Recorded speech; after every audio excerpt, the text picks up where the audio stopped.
حضرت عائشہ صدیقہ رضی اللہ تعالی عنہا سے روایت ہے کہ عرب کے کسی قبیلے کی ایک کالی لونڈی تھی، انہوں نے اسے آزاد کر دیا تھا اور وہ انہی کے ساتھ رہتی تھی۔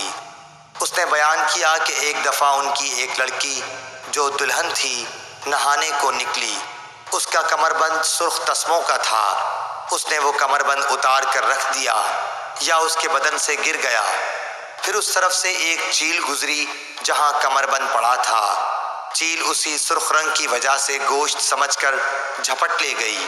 بعد میں قبیلے والوں نے اسے بہت تلاش کیا لیکن کہیں نہ ملا، ان لوگوں نے اس کی تہمت مجھ پر لگا دی اور میری تلاشی لینی شروع کر دی، یہاں تک کہ انہوں نے اس کی شرمگاہ تک کی تلاشی لی۔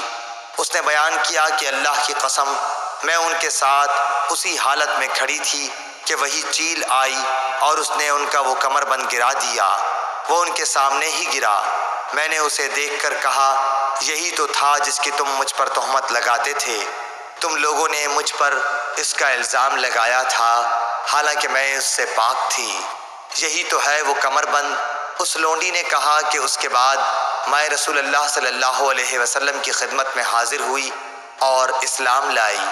حضرت عائشہ رضی اللہ تعالی عنہا نے بیان کیا کہ اس کے لیے مسجد نبوی میں ایک بڑا خیمہ لگا دیا گیا، یا یہ کہا کہ چھوٹا سا خیمہ لگا دیا گیا۔ حضرت عائشہ رضی اللہ تعالی عنہا نے بیان کیا کہ وہ لونڈی میرے پاس آتی اور مجھ سے باتیں کیا کرتی تھی، جب بھی وہ میرے پاس آتی تو یہ ضرور کہتی کہ کمربند کا دن ہمارے رب کی عجیب نشانیوں میں سے ہے، اسی نے مجھے کفر کے ملک سے نجات دی۔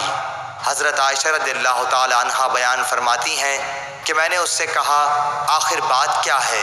جب بھی تم میرے پاس بیٹھتی ہو تو یہ بات ضرور کہتی ہو۔ آپ نے بیان کیا کہ پھر اس نے مجھے یہ قصہ سنایا۔ صحیح بخاری حدیث نمبر 439۔